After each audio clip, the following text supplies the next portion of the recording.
देख रहे हैं अवाम के उठाए गए सवालात, हालत हाजरा पर तबसरों, तज्जियों, खबरों पर मुहित प्रोग्राम न्यूज लाइन रिदा सैफी के साथ।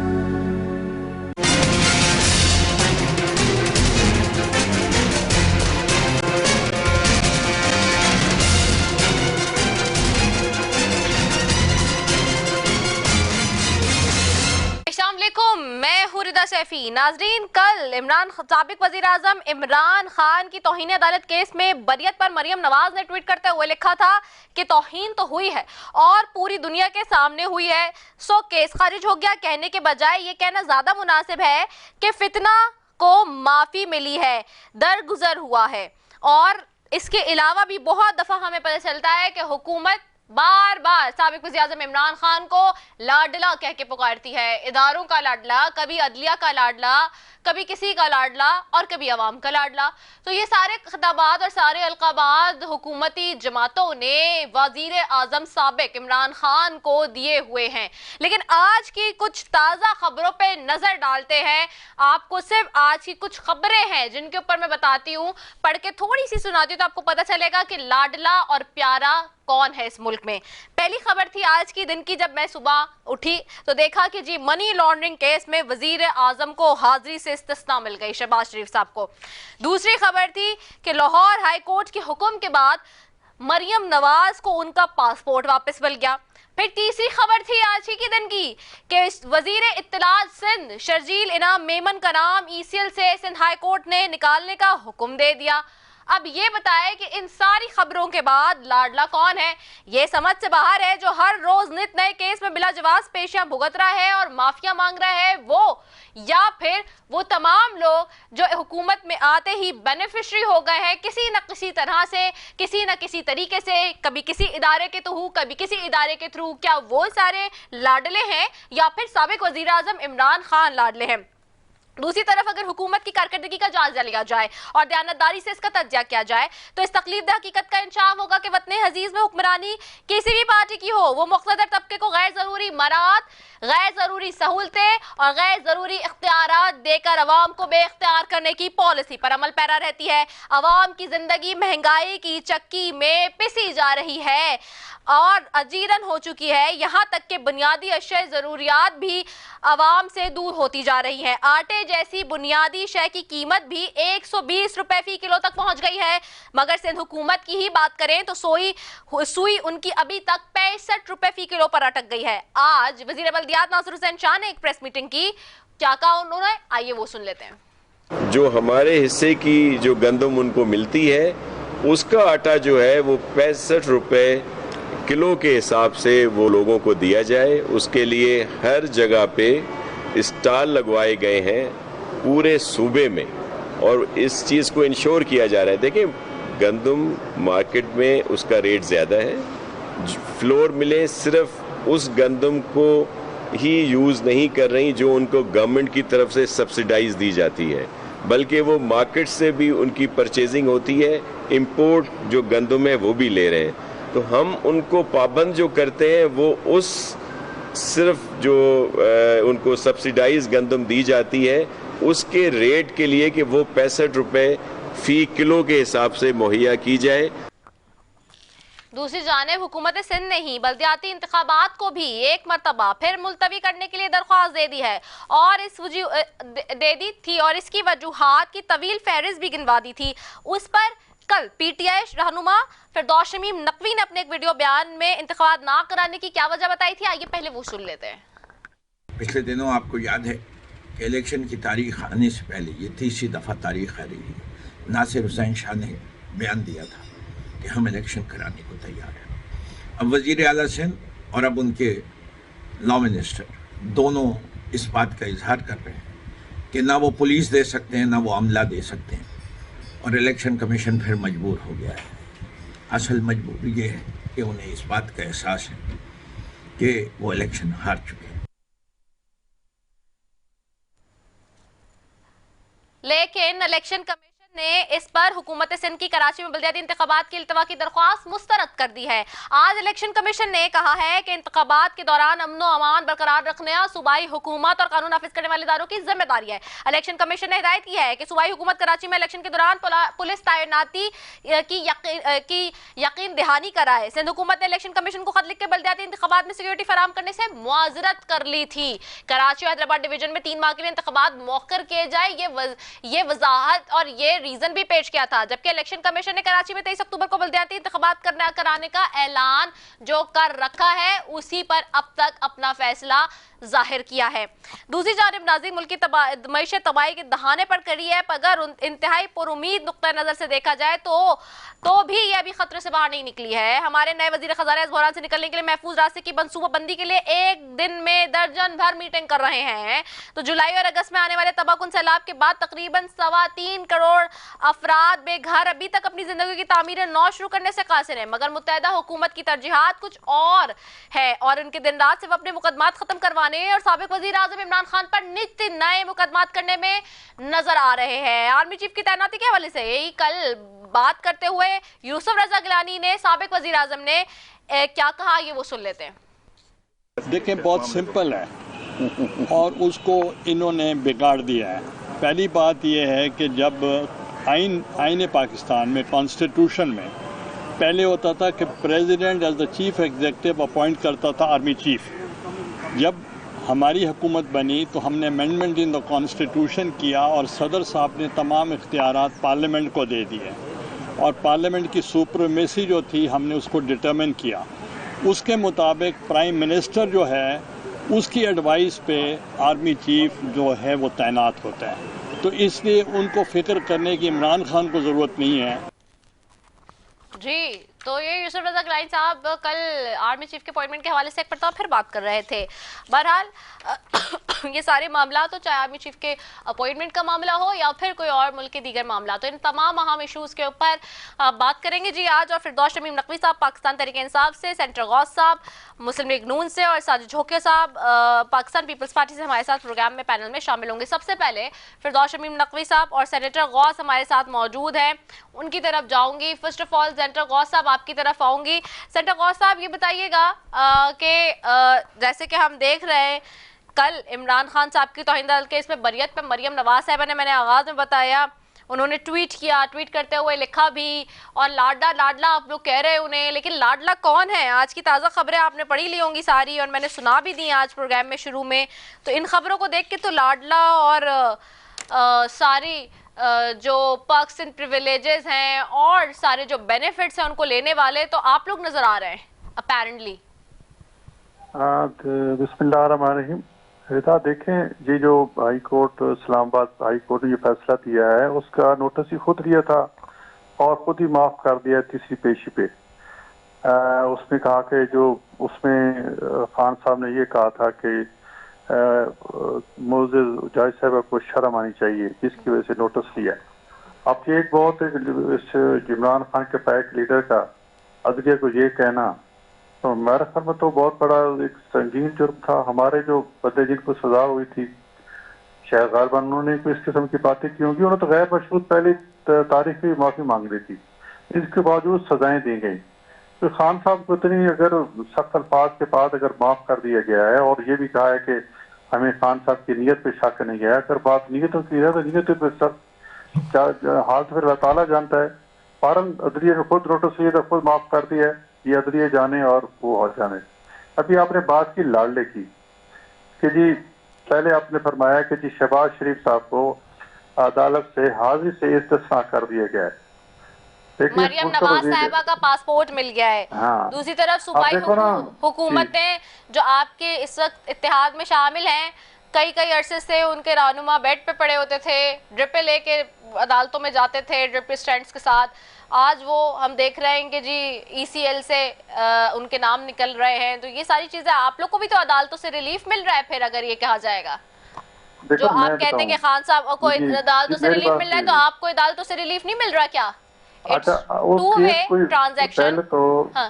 जी देखो, हम शहबाज शरीफ साहब का केस नहीं खत्म हुआ, उनको अदालत में हाजिरी से रिलीफ मिला है और कितनी पेशों के बाद रिलीफ मिला है।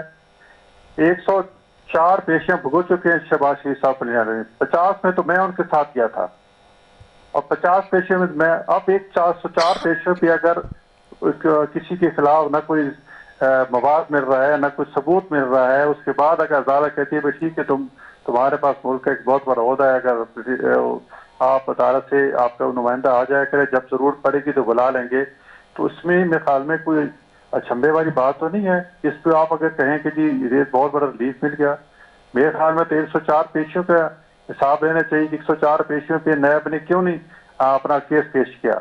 ये कोई बयान जा सकता है कि मुल्क का वज़ीर आज़म इस 3-4 दफा जब एज वज़ीर आज़म पेश हो चुके हैं उसमें उस कोर्ट में, तो उसके बाद अगर कोर्ट ने ये कह दिया तो मेरे ख्याल में उसको रिलीफ तो नहीं करने चाहिए। मरियम साहिबा ने बिल्कुल ठीक है, वो लाडला है, उसने हमारे ख्याल में अगर वो एक खातून जज को कह रहा है कि शर्म आनी चाहिए तो तौहीन अदालत है।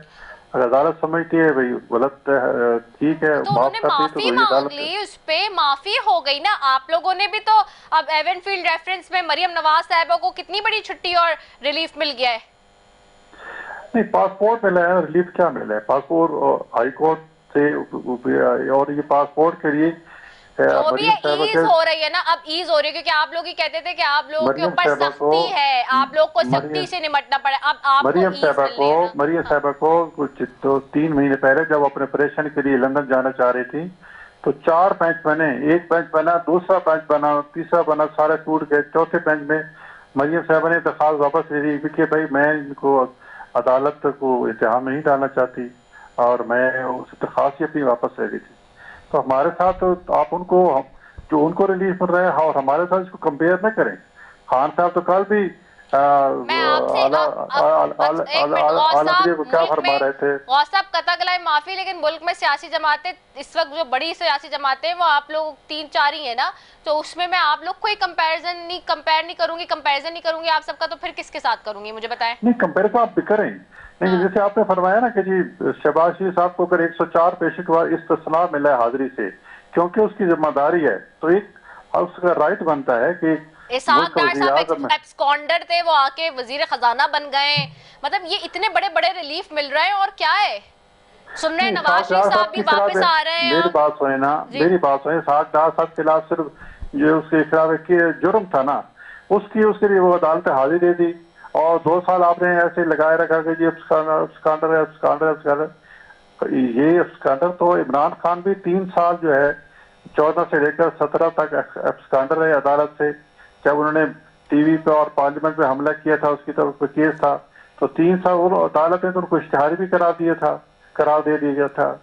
तो ये एक बातें होती हैं, अगर सजा हुई थी सागदार को और फिर वजीर खजाना बन गए, फिर तो आपको आपका इतराज होता, आप इसको डिस्कस भी करते। लेकिन उसने अदालत में उसके खिलाफ इल्जाम था, जिस तरह भी खान साहब के खिलाफ अभी जो वारंट निकले थे उसमें खान साहब को कहा था कि इश्तिहारी है, उसको पकड़ कर गिरफ्तार किया जाए। मतलब एक अदालत का तरीका कार है, तो अदालत ने हमें सागदार को ये कहा था कि उनको गिरफ्तार किया जाए। अब आकर फिर दोबारा उन्होंने दरखास्त की कि मैं पेश होना चाहता हूँ, मैं क्रिटिसिज्म नहीं करे ना इन मामलात पे, क्योंकि मरियम नवाज साहिबा ने कल ट्वीट किया, मैंने वहां से इसलिए आगाज किया कि वो कल ट्वीट कर रही थी तौहीन अदालत केस में बरियत पे खान साहब की कि जी तौहीन तो हुई है, पूरी दुनिया ने देखी है। तो इस तरह तो एवनफील्ड में भी फिर सबने सब देखा, फिर इसाक डार साहब के केस में भी सबने सब देखा, नवाज शरीफ साहब वाले केस में भी, sorry to say they all are respected for me but I have to say it कि सबने सब देखा ना। फिर उसके बावजूद रिलीफ तो मिल रहा है ना अब अदालतों से। अदालतों से रिलीफ तो मिला, तो मेरिट पे अगर मिल रहा है ना जी। देखो शहबाज गिल को जो रिलीफ मिला है, जिसके खिलाफ स्टेट खुद मुद्दई बनी है, मतलब इट्स अ हेल कि स्टेट ने कहा कि इसने गद्दारी की है और इसने आला जो हमारे मर्द सिक्योरिटी इदारे हैं उनके जूनियर्स को कहा है कि आप सीनियर को हुक्म न माने।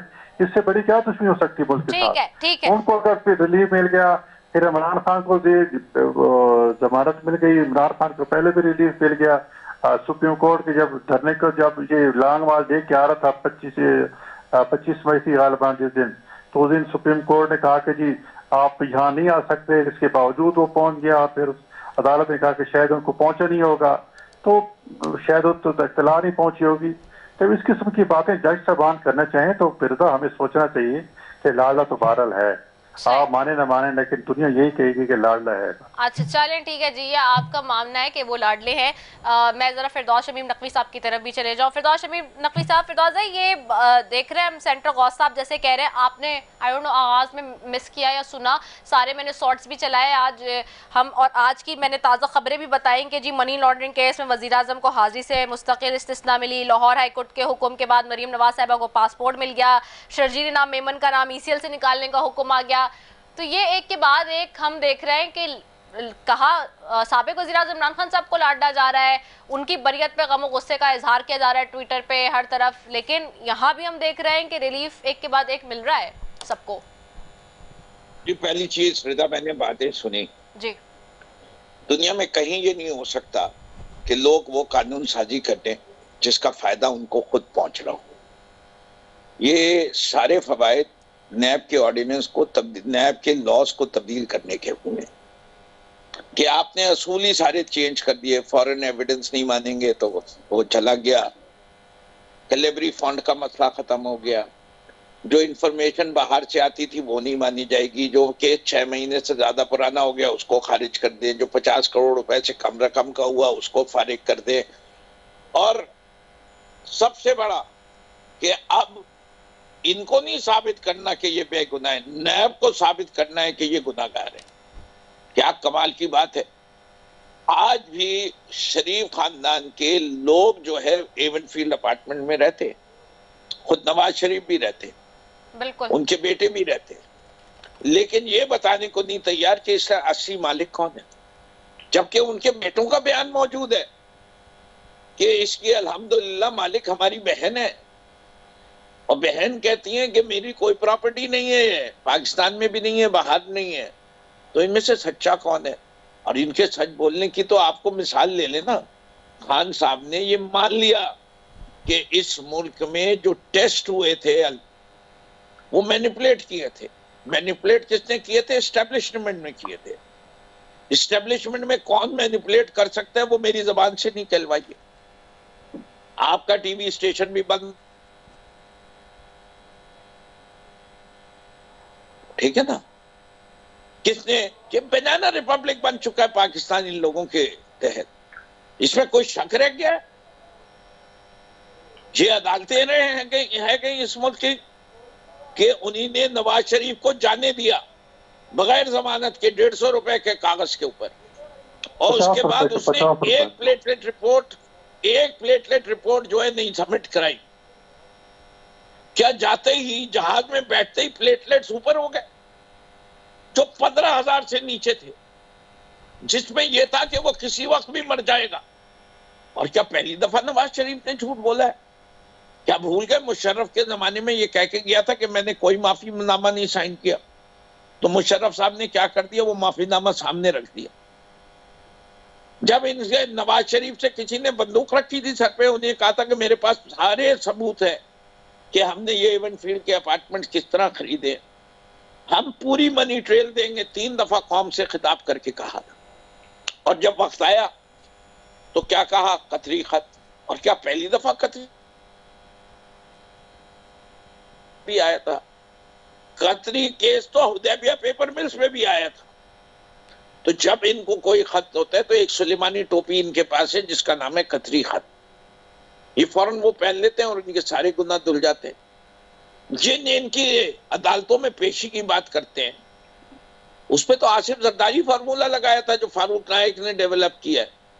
कभी जज को खरीद लो, कभी वकील को खरीद लो अपोजिशन के, कभी विटनेस को बीमार कर दो, जो भी ये केस आगे नहीं बढ़ाओ, और केस को पोस्टपोन करते रहो, प्रोलॉन्ग करते रहो, कभी ना कभी तो तुम्हें मौका मिल जाएगा इसको दुरुस्त करने का। जब मिल जाए तो उस वक्त वार दिखा दे। आसिफ जरदारी को क्यों नहीं सजा हुई? कि लैक ऑफ एविडेंस। वीडियोस मौजूद हैं, कोई आज साथ विटनेस ही नहीं आता। इस चुका है वो शख्स, वो एसपी पुलिस का भी है एक राव साहब, वो भी बड़े आराम से घर में बैठे हुए हैं। उनके ऊपर भी 400 लोगों को मावराए अदालत कत्ल में कहा जाता है। इस मुल्क के अंदर और आपको कितने कितने केसेस बनाऊंगे, बेगुनाह कहां कहां मारे गए। क्या इस मुल्क में ताकतवर और कमजोर के लिए कानून एक है? कह सकते हैं ये हमारे पाकिस्तान मुस्लिम लीग के साथी? क्या कोई और शख्स जा सकता है इलाज कराने बाहर? किसी और आदमी को भेजेंगे? मरियम नवाज की भी इतनी तबीयत खराब थी तो यहां क्यों नहीं इलाज करा सकते? शर्म आनी चाहिए ऐसे हुक्मरानों को जो अपना इलाज तो मुल्क से बाहर कराए और यहाँ के गरीबों को और यहाँ के लोगों के अस्पताल इंप्रूव ना करे। उनकी औलादें तो बाहर पड़े और यहाँ के इदारे सही ना हो। वो अपनी रिटायरमेंट जब तक इक़्तिदार में रहे तो यहाँ, और जब इक़्तिदार से फारिग हो तो मुल्क से बाहर, चाहे उसके अंदर ब्यूरोक्रेसी हो, जुडिशरी हो, चाहे जर्नैल हो। देखिए कौन कौन लोग बाहर रहते। ये मुल्क कब जागेगा? ये मुल्क कब अपने फैसले करने खुद खड़े होगा? ये हकीकतें, सच्ची हकीकतें जो मैं बयान कर रहा हूं, जरा छापिए आप वो लिस्ट, दें ये लोग। अच्छा, और फिर कहें हर सियासतदान को भी जवाबदेह होना है, जर्नैल को भी होना है, जज को भी होना है जो इस मुल्क की किस्मत के साथ फैसला करते हैं। मैं अरसलान चौधरी को भूल जाऊं और कह दूं इफ्तिखार चौधरी बहुत अच्छे चीफ जस्टिस थे? मैं जस्टिस अरशद को भूल जाऊं कि जो मिलते हैं, जिसके खिलाफ केस करते हैं, और वो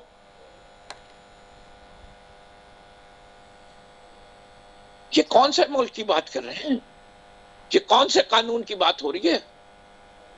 ये कौन सी सुप्रीमेसी ऑफ लॉ की बात कर रहे हैं इस मुल्क में? शर्मिंदा होना चाहिए हमें बहैसियत पाकिस्तानी जो हमारे इदारों का हाल है। कौन सा इदारा इस वक्त काबिल फख्र है? किसके हाथ रंगे हुए नहीं है? मैं अपना लहू किसके हाथ पे था?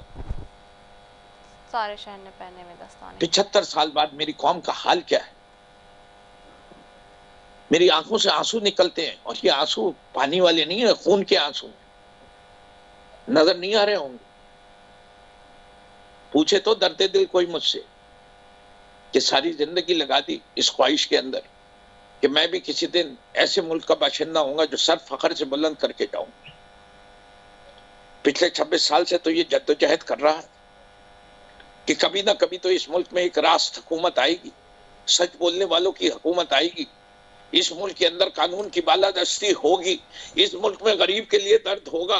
गरीब और अमीर एक ही जगह खड़े होके एक जैसा अदल मिलेगा, अस्पताल में एक जैसा ट्रीटमेंट होगा। हम तो चाहते हैं कि जैसे शौकत खानम में होता है उस तरह सारे मुल्क में हो जाए। क्यों नहीं हुआ? इसका कोई जवाब देगा मुझे?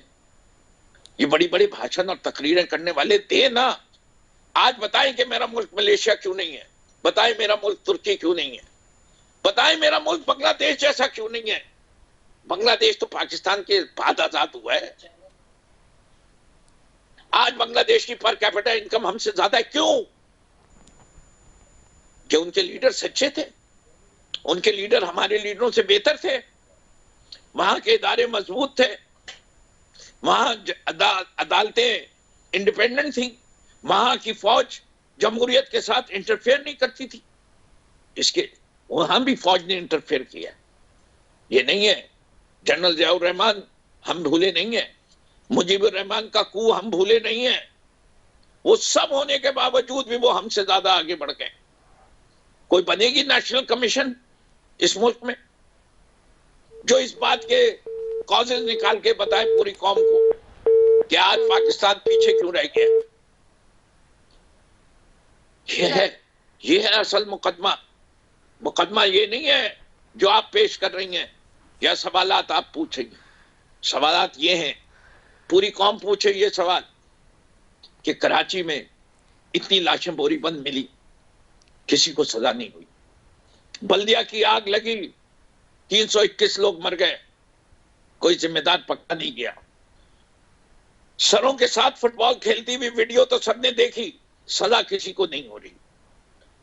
इस मुल्क में खजाने लुट गए, वो किश्ती भी पकड़ी गई जिसका कोई इतराफ नहीं करता, जिसके अंदर कितने मिलियन डॉलर थे। वो अयान अली डॉलर के बैग भर के ले गई, जिस कस्टम ऑफिसर ने पकड़ा था उसकी मौत हो गई। अयान अली आजाद है, उसके पीछे किसके हाथ है वो पता नहीं। बिल्कुल ऐसे ही कौन पूछेगा ये सब सवालात? ये सब सवालात कौन पूछेगा? जी बिल्कुल ऐसे ही। अच्छा यहाँ पे नाज़रीन गुफ्तगू का सिलसिला जारी है। एक मैंने चूंकि ब्रेक लेना है, एक क्विक ब्रेक की तरफ जा रही हूँ। बिल्कुल क्विक ब्रेक के बाद वापस आ रही हूँ, यहीं से वापस आते हैं। Stay tuned.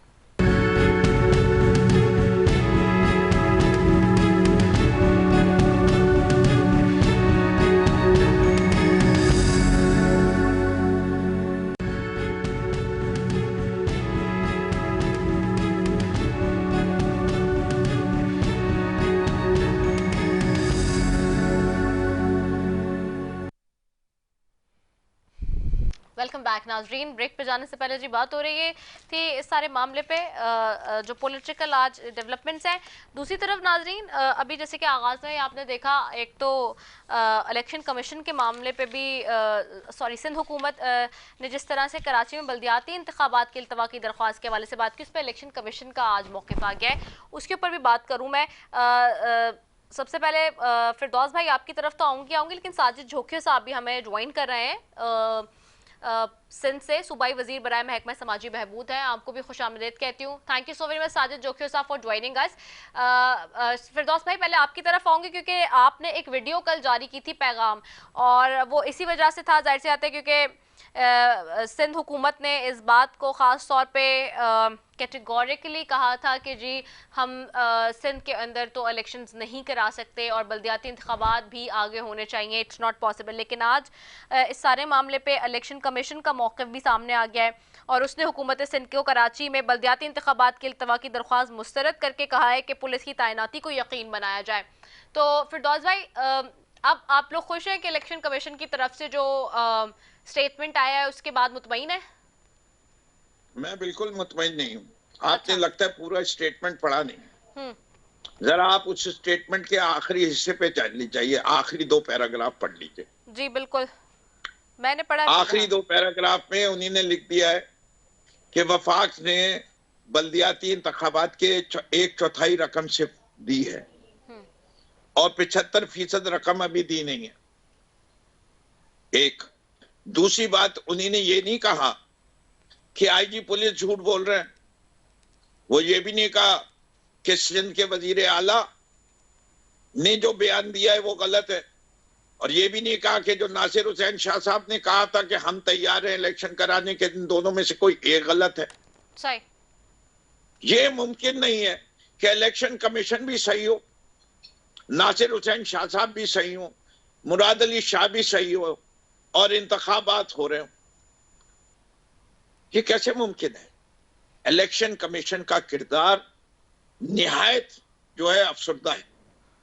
इससे कि अगर ये तो कोई बात ही नहीं कर रहा, अभी हैदराबाद और दादू और थट्टा सुजावल वहां तो सब मान रहे हैं सैलाब का पानी आया हुआ है। क्या ये कराची के इंतखाबात का पहले नासिर हुसैन शाह ने बयान नहीं दिया कि हम इंतखाबात कराने को तैयार हैं? अगर गलत कह रहा हूं तो आप चला दीजिए, वरना मैं आपको भेज देता हूँ वो बयान। नहीं बिल्कुल मेरे पास है और हमने बीच में चलाया भी है उसे। ठीक है, मैं जरा सूबाई हुकूमत का भी बयान अभी भी ले लेती हूँ मौक़िफ़। साजिद जोकियो साहब आपको आवाज आ रही है? जी साजिद जोकियो साहब आपको आवाज आ रही है? साजिद जोकियो साहब आपको आवाज आ रही है हमारी? अब नहीं आएगी आवाज, अब चले गए। चले साजिद जोकियो साहब को हम कोशिश करते हैं कि जी दोबारा उनसे इस हवाले से मौक़िफ़ ले लें। दोबारा राब्ता भी नहीं होगा। अच्छा जब जवाब होता तो ये भाग जाते मैदान से। जी बिल्कुल। अच्छा दूसरा एक और भी मामला है, ना सिर्फ ये, दूसरा ये भी है कि जहाँ पे इंतखाबात बल्दियाती मुलतवी हो रहे हैं, वहीं पर हम देख रहे हैं कि सिंध हुकूमत 65 रुपए फ़ी किलो आटे की बात करती है, लेकिन अब तक हम देख रहे हैं कि आटे जैसी जो बेसिक बुनियादी ज़रूरत है रोज़मर्रा की, वो 100 रुपये 120 रुपये तक पहुंच गई है फ़ी किलो। इस पे भी मैं चाहूँगी कि कोई आप जो है वो बताए कि इस पे क्या स्टांस है फिरदौस भाई, क्योंकि देखिए सिंध के अंदर तो पीपल्स पार्टी की हुकूमत और अब तो वफाक में भी ये जॉइंटली इनका वेंचर है सब लोगों का आपस में। जी अच्छा, आप ये बताइए कि अगर आप गंदम की खरीद 100 रुपए किलो करते हैं और अभी नई गंदम आने में 4 महीने दूर हो, तो आप क्या करेंगी अगर आपके पास गंदम पड़ी है जखीरा अंदोजी? जैसे कि जो कीमत आपको मिलने वाली है वो आपको पता है कि तकरीबन दुगनी है जो पिछले साल थी। पिछले साल क्या थी? पंजाब ने 1800 रखी थी, इन्हीं ने 2000 रखी थी। अब क्या कर दी? 4000।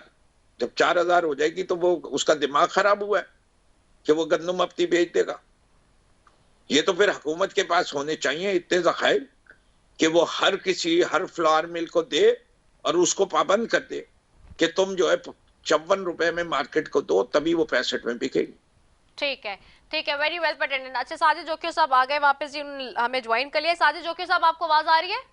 हाँ बिल्कुल आ रही है। अच्छा, चलिए साजिद जोकियो साहब से मैं पूछूं। साजिद जोकियो साहब, हमने देखा कि कल पाकिस्तान तहरीक-ए-इंसाफ ने खासतौर पे फिरदौस शमीम नकवी साहब साथ ही हैं, उन्होंने हाईलाइट किया इस मामले को कि जी जहां पे बल्दियाती इलेक्शन कराने की बात हो रही है सिंध के अंदर और ख़ासतौर पे कराची के हवाले से बात हो रही है, तो कराची हैदराबाद डिवीज़न के हवाले से कि वहाँ पर होने चाहिए इलेक्शन, क्योंकि सैलाब से ये इलाके यहाँ पे जो एरियाज है और ये सिटीज सिर्फ कराची, हैदराबाद अफेक्टेड है। हाँ, सिर्फ कराची। जी बिल्कुल, कराची की बात हो रही है। तो कराची तो इफेक्टेड नहीं है, बाकी दीगर एरियाज हैं, बाकी दीगर सिटीज हैं। तो यहाँ के हवाले से आज इलेक्शन कमीशन ने भी कह दिया है कि जो आपने बल्दियाती इंतखाबात के इल्तिफा की दरख्वास्त दी थी कराची के हवाले से, वो भी मुस्तरद कर दिया है। सो अभी भी अब क्या स्टांस है आप लोगों का? कराची में क्यों नहीं करा रहे? क्योंकि एक जमात कह रही है कि इसलिए नहीं कराया जा रहा है ये इलेक्शन क्योंकि आप लोग के हारने के चांसेस ज़्यादा हैं, इसलिए आप लोग बैकफुट पे जा रहे हैं, भाग रहे हैं इलेक्शन से। जी देखें, बात यह है कि नकवी साहब का अपनी राय होगी, मेरी अपनी राय होगी। और अब जो हम देख रहे हैं, क्योंकि नकवी साहब देख रहे होंगे डिफेंस और उस साइड को, ये हमारा जो देहात का इलाका है, यहाँ मलिर के अंदर जो लोग रहते हैं वो ठट्टा के भी वोटर होते हैं, यानी ठट्टा की तरफ भी रहते हैं और वहाँ पर भी रहते हैं, यानी उनके वोट यहाँ पर भी है, मलिर में वोट है। इसके अलावा आप चले जाए बलूचिस्तान का बयान नहीं सुन, तो अगर या तो आप मेरा बयान पहले सुन लें तब ये बात करते। मैं तो अब आप जरा बात करने देंगे, पहले बात तो मैं तो डिबेट कर रहा हूँ कि इलेक्शन कमीशन को आपकी बात क्यों नहीं समझ में आ रही? अब जो मेरा तो है, मुझे तो नासिर हुसैन शाह को आपकी बात क्यों नहीं समझ में आई? उन्होंने क्यों कहा कि इलेक्शन हो सकते हैं? अच्छा, मैंने तो नहीं कहा। अच्छा जय फिरदौस भाई, एक मिनट फिरदौस भाई सुन ले, साजिद साहब की भी सुन लेते हैं ना, एक मिनट उनकी बात भी पूरी हो जाए, फिर ये सवाल उनसे उठा लेंगे। जी मलिर का जो इलाका है, इसके अंदर भी फ्लड आया है। जो आप देखे ना, आपका गड़ा पूरा जो है वो और कंजंग मैदान का जो 8-10 यूसिया जो है वो इफेक्ट ही है। और इसके अलावा अगर आप गगर का साइड भी देख ले, वो इफेक्ट ही है। और बहुत सारे इलाके जो है ना इफेक्ट ही है। अब कराची शहर का ये हाल है कि कराची शहर के अंदर भी बहुत सारे एरियाज हैं जो इलेक्शन वहाँ पॉसिबल नहीं है। अब यहाँ इंटीरियर सिंध के बहुत सारे लोग रहते हैं जो अब अपने अपने इलाकों के अंदर गए हुए हैं, वहाँ एमरजेंसी लगी हुई है। एमरजेंसी में कौन सा ऐसा कोई ऐसी चीज आ गई है कि अगर बल्दियात की इलेक्शन या कराची के अंदर नहीं हुए या 2 महीना, हम नहीं कहते कि न हो, बिल्कुल ही 2 महीने अगर उसको लेट कर दिया जाए, 2 से 3 महीने, तो कोई इतना बड़ा भ्रम नहीं गिरेगा। अभी इलेक्शन कमीशन ने अगर ये बात नहीं मानी है तो ठीक है, इलेक्शन होते हैं, हम तैयार हैं, ऐसी बात नहीं है कि इलेक्शन ना हो। हमने ये कोई बाय इलेक्शन जो हो रहे हैं जनरल, हमने उसकी बात नहीं की है, हमने पंचायती इलेक्शन की बात की है। ये लोकल लोगों की इलेक्शन होती है, ये कोई आम लोगों की तरह इलेक्शन नहीं होती है। तो लोग वहां पर होंगे तो वोट कास्ट होंगे, जब लोग ही नहीं होंगे तो वोट कास्ट कैसे होंगे? नकवी साहब तो रहते हैं डिफेंस के अंदर, उसको तो देहात के बारे में कोई पता ही नहीं है, देहात की कोई बात का कोई ऐसा, क्योंकि निकले ना, घरों से निकले तो पता चले। हम रहते हैं देहात के अंदर प्रॉब्लम्स है। अच्छा, अब मैं जरा फिरदौस भाई की बात ले लूं। जी फिरदौस भाई,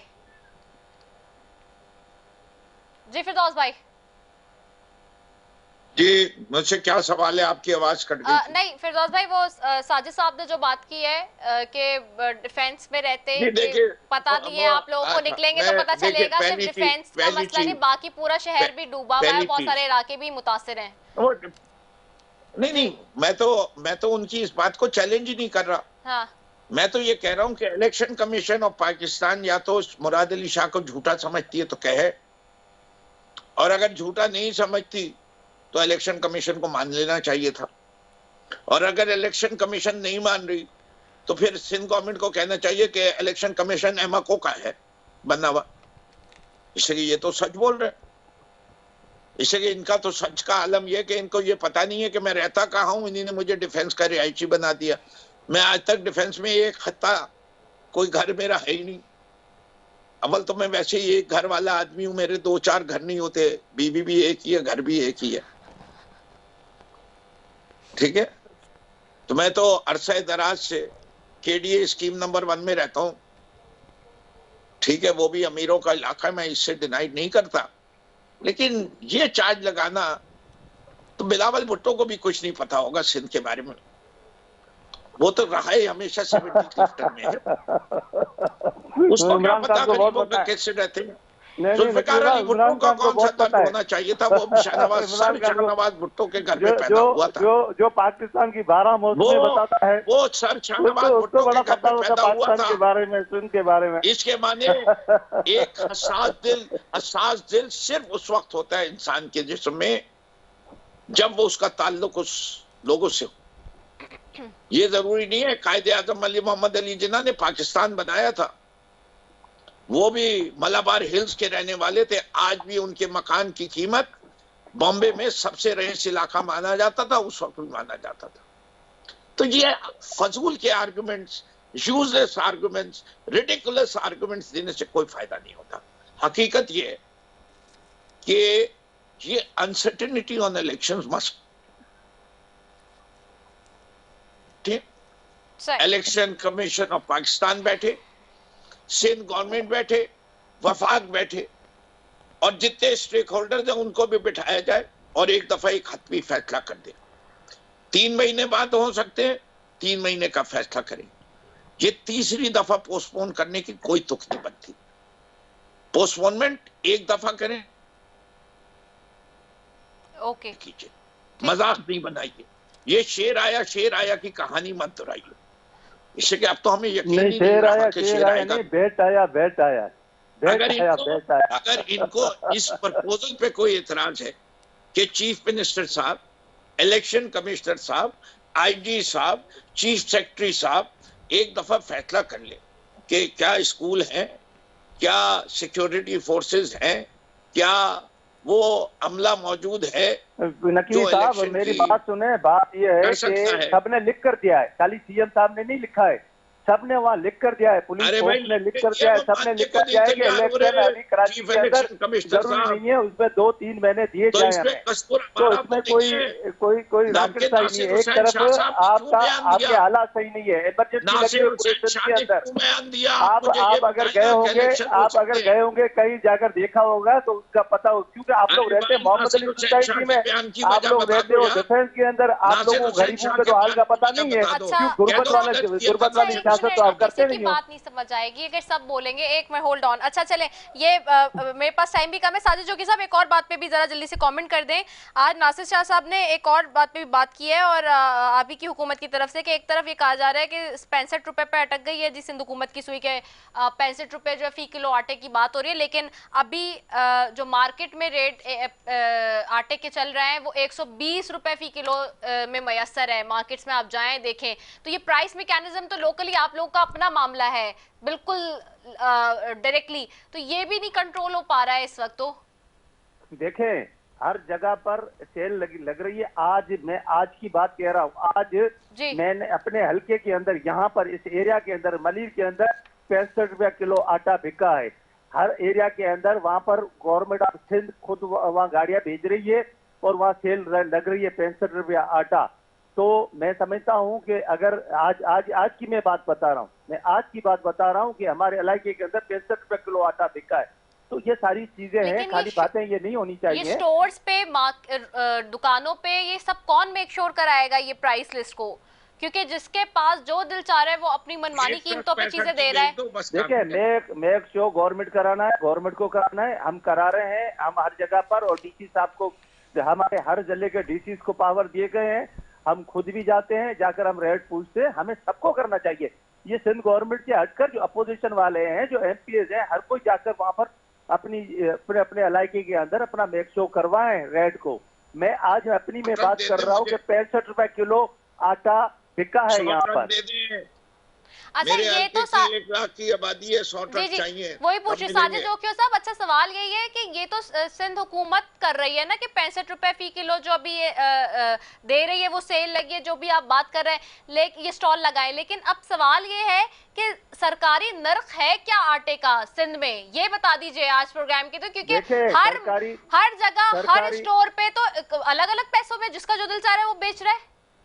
बिल्कुल बिल्कुल, ये बात आपकी वजह है कि हर स्टोरों के ऊपर भी हमें बिल्कुल चेक एंड बैलेंस का। मैं नहीं कि अपने आप को कोई इस तरह करना चाहता कि भाई हम तो इस सरकारी चीज से बचे कि हम इस चीज से बचे कि हमें इस चीज से भागना चाहिए। सरकारी रेट बता दें मुझे, सरकारी रेट क्या फी किलो आटे का? बस देखिए, अभी 65 रुपया क्या है गवर्नमेंट ऑफ सिंध ने, 65 रुपए किलो आटा बिकेगा और 65 रुपए किलो आज बिका है या हमारे इलाके के अंदर, तो 65 रुपए किलो में समझता हूं कि हर जगह बिकना चाहिए।